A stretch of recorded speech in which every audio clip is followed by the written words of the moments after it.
Welcome to my kitchen. I am going to show you about how to brine a turkey. I learned this maybe about 8 years ago. I made a video on it and it was a hit because other people also want to learn how to brine a turkey. I had never ever heard of brining a turkey before. In fact, every Thanksgiving when I would go to my family's house and eat turkey, I always looked for the brown part, and I only had a little bit because the turkey was always so dry to me. I couldn't enjoy it. So I just had a plate full of sides. Ever since I've learned how to brine a turkey, people love not only the flavors, but it's moist. So that is the key of why anybody would want to brine a turkey as opposed to doing other methods. So I'm going to show you quickly how to do this because it's becoming real close to Thanksgiving and you might just need this before the day, right? Okay, so you will need 2 gallons of water and you're going to boil the water. Okay, I have some water actually already in my pan right here. And I already have my stove on so it can begin to start to boil. Okay? You need 1 cup of salt. So you have a lot of salt. Now this is what brining is all about, is boiling hot water, cooling it down that has salt in it that's already been melted in there, so to speak.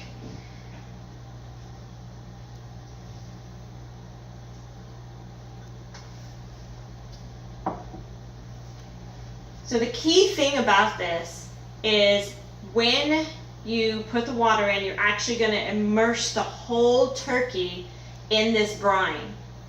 And the skin and the flesh of the turkey will actually absorb the salt that's in it. So it's a tricky way of getting all your flavors into the turkey as well as allowing water and moisture to come back into it. Okay, so what I'm going to add to it is bay leaves. So here I have, well, let me show you first. Here I have bay leaves, and recommended is about 12 of them, but you can use as many as you like because really this is your turkey, your seasoning and flavors that you like best. But these are the ones that I found that family and friends and people who don't even know me seem to like this. Okay, then I have peppercorns. So you can use regular pepper if that's all you have, but peppercorns work really well.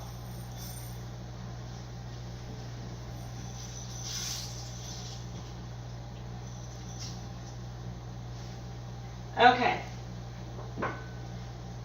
then I'm going to take a seasoning that I just got from Wildtree. And I'll tell you why I'm choosing Wildtree. So this here is a Rancher Steak Rub. And I will show you the ingredients here, if you can see with me.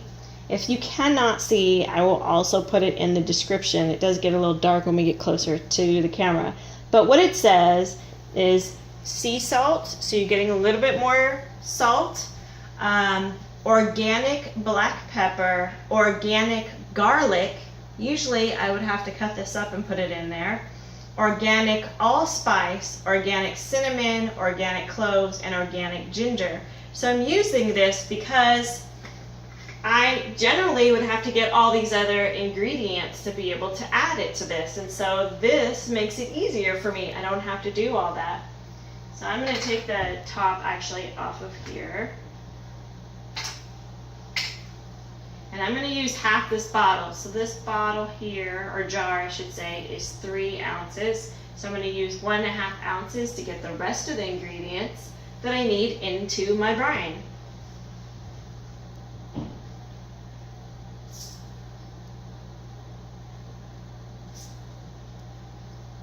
Just turn it that way so you can see it. Okay.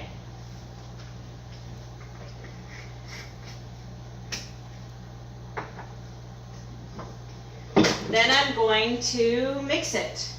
So that's pretty much it with what you're going to add to your brine. So even if you don't have 2 gallons to start off with, make your brine and then you can add more water to it, which most likely you will anyways if you don't have the container. Some people will use really huge pots to be able to do it in. In this situation, I have a pan that I'm doing in front of you, but I also have a pot. Okay, so I'm mixing that up and I can already smell the flavors coming out of it. It's not even boiling yet. I can smell the basil leaves. I can smell the pepper that's coming out of it. And the Wildtree Rancher Steak Rub is really making aromas that I could smell from here even without it boiling. So, okay, so what happens after this point? It's going to boil and then we have to let it cool.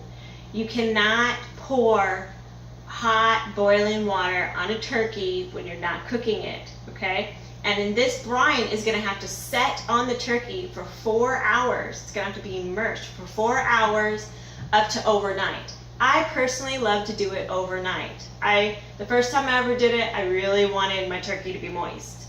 And I really wanted to enjoy it. And it turned out really good. So, all right, so I have an example here of one I did previously. And in this pot, you can see that it actually browns. So not that anything's burning, but once everything is infused together, it's brown. Know how well you can see that. Okay. And I'm going to pour the rest. I already poured most of it in here into this cooler. This is my choice of how I want to keep it cool. If you have lots of room in your refrigerator, you can do that, but we tend to be cooking a lot of dishes and we don't have lots of room in our refrigerator. I use a cooler. The other thing that I do is I use a nice fresh garbage bag in my cooler. So make sure that whatever you get as far as a garbage bag, make sure it's not one of those fragrance ones or anything like that where you're going to be seeping chemicals into it. You just want to use your brine in the cooler in the garbage bag, okay? So I'm going to put my turkey in there right now.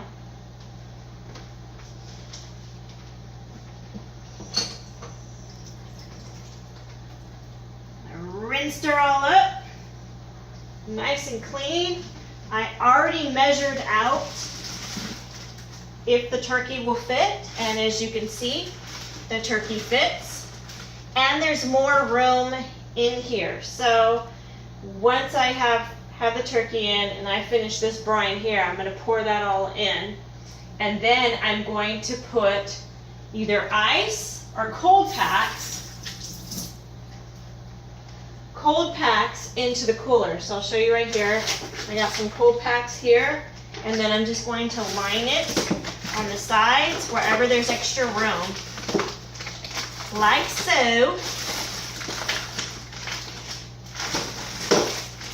I'll line it here, okay? And then the other thing, before I close the bag, I also have here lemon and lime. You can use oranges as well. I just chose lime this time because it's what I had on hand. But you can do 2 cups. I wrote it down. Oh, 2 oranges and two lemons. Okay? So I'm going to add that to my cool brine, which I could do with this one here because it's cooled down. And the other thing is maple syrup. If you have maple syrup. Now when I say maple syrup, I'm talking about 100% maple syrup. I'm not talking about the cheap syrup that you can get at the store that a lot of people love, but you want to have the real thing. So I have some right here, 100% maple syrup. I'm going to put that in there. And I also have honey. So I like to add honey to mine. Other people might put in brown sugar, or they might do white sugar, and I try to keep away from that if I can. I've had years where I've used brown sugar though, but I always add honey. So the sweetness is going to cut some of the salty pepperiness that's going on there, and it's going to be a nice infusion of all of them together along with the other spices. So it's pretty tasty, right? I mean, you're going to have these flavors that usually you're trying to contain in by putting it on top of the turkey and massaging it and everything you're doing. But with a brine, it really seeps into every aspect of that turkey, and everybody could taste it. And they generally are then asking you, how did you do this? How did you do this? How did you do this? So it's pretty nice. It's a pretty good way to set that the way you want to, but mainly, it doesn't take a lot to do this.